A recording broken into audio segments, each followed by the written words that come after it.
Pedro, mi hijo, de por Dios, ¿qué te ha pasado? Bien, entonces esa es la idea de ese gráfico que tenemos ahí. ¿Alguien tiene alguna pregunta? Sí, yo. Cuéntame. Profe, ¿ha pasado de que un proyecto se quede a la mitad y sea así? ¿Qué se hace en ese caso? Bueno, hay varias razones para que un proyecto se pueda quedar a la mitad. Por ejemplo, de las más drásticas, la muerte de alguien importante en la producción, como por ejemplo en las películas de Fast and the Furious, que murió uno de los protagonistas. Eso detuvo por un tiempo la producción. La otra razón, y yo creo que la más común, es que se queden sin dinero, que no presupuesten correctamente o que una inversión no les llegue a tiempo y que se queden sin dinero. Y sí sucede, y para retomar, se necesita mucha fuerza de voluntad de parte del productor, porque muchas veces el desgaste emocional, porque los proyectos, yo digo, los proyectos de producción audiovisual son mucho de emoción y de esa estamina que corre en el momento de tú estar haciendo tu proyecto. Y eso, cuando eso muere, es difícil volverlo como a rescatar y mucha gente se desencanta en el proceso. Pero uno como productor tiene un compromiso de entregar un producto final. Y entonces es importante que el productor agarre su proyecto y lo lleve a cabo, o sea, lo concluya. Se enamore Y otra vez. sí, lo que hay que hacer es volverle a coger la pasión que uno le tenía al principio y retomar el proyecto, o sea, y finalizarlo. Pero sí sucede, muchos proyectos también se quedan a mitad o, por ejemplo, el director o el productor entienden cuando empezó a ejecutar la idea que la idea no sirve y prefieren abortar antes de terminar ese proyecto, porque hay veces que tú dices, no, esto no está quedando, o esto no va a funcionar, o esto crea mucha polémica, dependiendo. Pero sí, claro que pasa, como en todos los negocios pasa. Bien, continúo.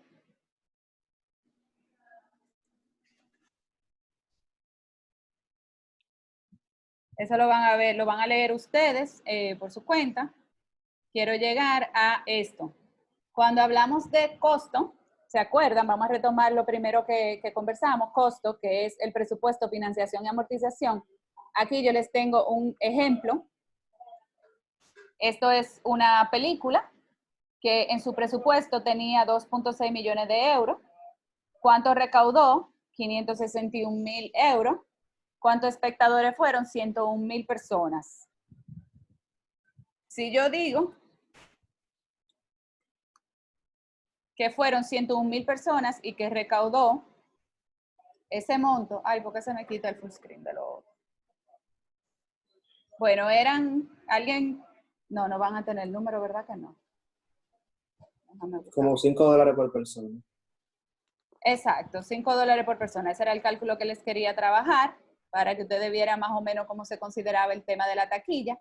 Entonces, aquí en la parte de la inversión a recuperar, la persona escribe que su presupuesto de producción fueron 2.150.000 y luego invirtió en copias y publicidad 450.000. ¿Cómo obtuvo la financiación? O sea, ¿quiénes le aportaron para su proyecto? Crédito, derechos de Antena TV, un fondo de inversiones, un adelanto, un aporte de los coproductores y un avance del distribuidor. Y ahí recolectó el dinero que necesitaba para financiar su proyecto, ¿verdad? Luego, la amortización viene siendo cómo esa persona logró vender para poder pagarle a la persona que le financiaron. Porque, por ejemplo, el crédito tiene que devolverlo, los derechos tienen que pagarlo, o sea, toda esa parte tiene que devolverla o ganártelo tú para ya tener como tu recuperación de tu trabajo. Entonces, ahí está toda la información. Yo quiero que ustedes le pongan especial atención a este tema aquí, el 60% de la taquilla. ¿Por qué se considera el 60% de la taquilla? Porque el cine o el exhibidor cobra un porcentaje. En este caso, cobró un 40% y al productor le quedó el 60% de la taquilla. Bien, ¿se entendió eso? Pero una pregunta, Sí. ¿qué va a determinar el porcentaje que cobre el cine o la compañía? cinematográfico. La negociación que haga el productor con el cine, casi siempre el cine es el que hace la propuesta de cuánto te va a dar de la taquilla. Aquí usualmente se cierra 60-40, 60% para el productor, 40% para el cine. Pero luego entonces en República Dominicana hay otra figura que es el distribuidor. Tenemos exhibidor y distribuidor. El exhibidor es la sala de cine donde se proyecta, pero el distribuidor es el que se encarga de que tu película o de que tu proyecto se vea en los diferentes cines. Y entonces, al tener eso así, cobran también un porcentaje porque te ponen publicidad. Y entonces de tu 40% ellos te cobran como un 15% más. Depende de la negociación que se haga con el exhibidor. Profe, ¿y qué hace exactamente Caribbean Cinemas? Pues yo he visto que ellos son de los que exhiben, pero que también son una distribuidora. Ellos son productores, distribuidores y exhibidores. ¿Qué hacen? Ganan mucho dinero. Porque tienen las tres partidas. Ganan por la producción, por la exhibición y por la distribución del proyecto. ¿Respondí tu pregunta? Sí, sí. Ok, entonces el tiempo. Es importante planificar las tareas, planificar todo lo que es el trabajo y trabajar en los plazos de entrega. Esto que ven aquí es una orden del día o un call sheet, una orden de trabajo. ¿Qué tiene esto? El call sheet, la orden de llamado, tiene todo lo que va a pasar en ese día de rodaje. Si ustedes se fijan, eso es del año 1995 y todavía está vigente. O sea, todas las partes que tiene ese call sheet son importantes todavía hoy en día. Yo les podría mostrar para la próxima clase, o déjame ver si lo tengo aquí. Espera. Un call sheet de los que usamos ahora.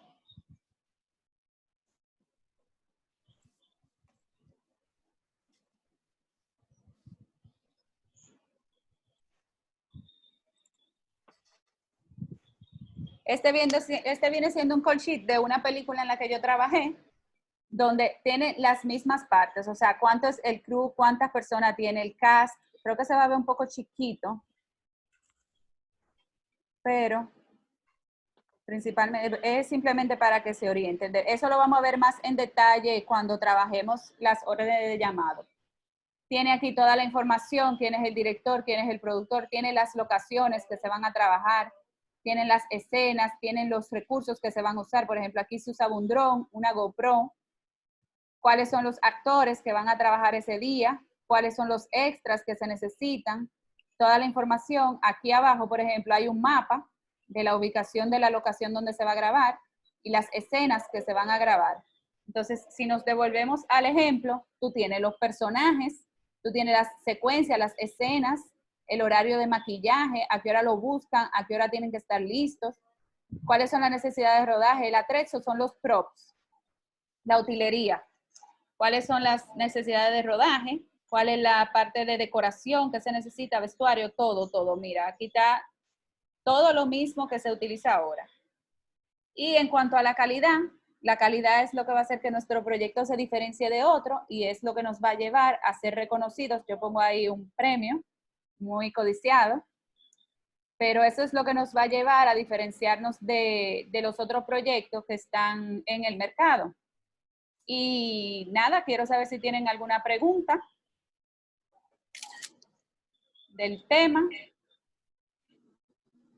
No. Hasta ahora Una todo. pregunta. Profe, una pregunta. ¿Cuánto tiempo se toma más o menos el rodaje de una película? ¿De una película? Bueno, depende cómo se organiza el productor, pero usualmente son 4 semanas de preproducción, 4 semanas de rodaje, y luego como 12 semanas o un poco más, o 18 de postproducción. Depende cómo se organicen. Hay películas, yo he visto películas de 6 semanas de rodaje. Yo la última que hice fue de 5 semanas de rodaje. Y así.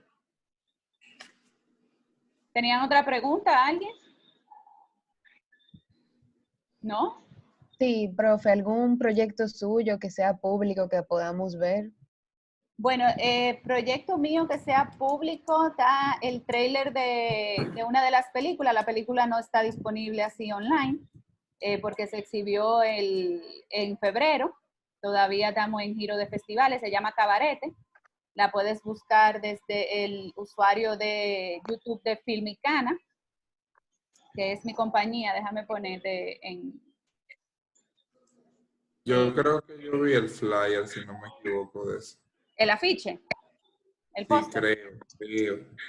Bueno, yo trabajé, esa fue mi primera película, Cabarete, y ahora en noviembre, diciembre hice un documental del Río Yaque del Norte.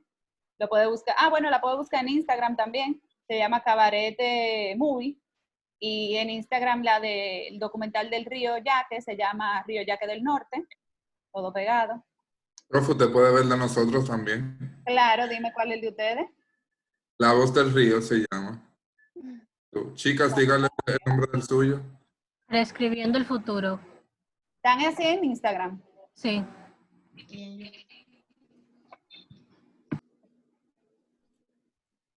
Bueno, la clase que viene entonces me presento un poquito de lo que yo hago y cómo lo hago para que nos vayamos conociendo, pero yo quería que ustedes se fueran con lo que es la información de lo que es el productor audiovisual y que tuviéramos en sintonía con lo que vamos a trabajar en este trimestre.